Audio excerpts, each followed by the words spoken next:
Hi, and welcome to Katalon Tech Check. In this video series, we'll be going over Katalon's platform and major functionalities within it. In this video, we're going to be going over how to record against a web-based application in Katalon Studio.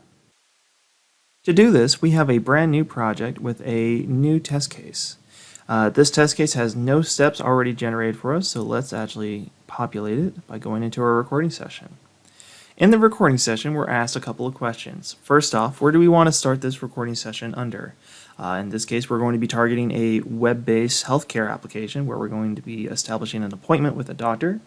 And then we simply are asked what recording browser we want to work with. I'm going to work with Chrome, but if I wanted to play this test case back into any of the supported browsers or vice versa, I can simply do so after the test case is created. Once we are ready, we can launch our environment and we can actually start highlighting some key points of our application that we want to interact with. You'll see this being highlighted as red. This is just so you understand the multi-layer nature of a web-based application. So I'm going to just simply interact with my application like a normal user.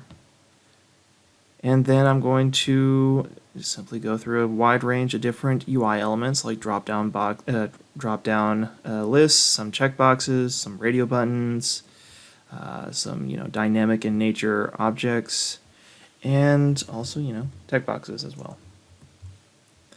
Once we're done with recording session, all we need to do is then go into the expanded view. See that all of our test cases, our test steps I should say, have been properly recorded. And from here we can make so many modifications if we wanted to.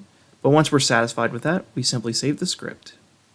That script will then prompt us to say if we want to save all of the UI elements that we interacted with and save them into our object repository. All we need to do for our first recording session is simply say yes. And just like that, we have our test case already recorded. And I just will play it back to you to showcase that it works.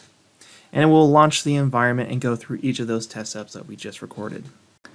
This again is just to showcase how easy it is for Katalon Studio to create automation test scripts against your application. If you have any questions about what you've seen here or any other further questions about what we can do as a platform, feel free to contact us or go through the other videos that we have listed here. Thank you so much. Have a nice day.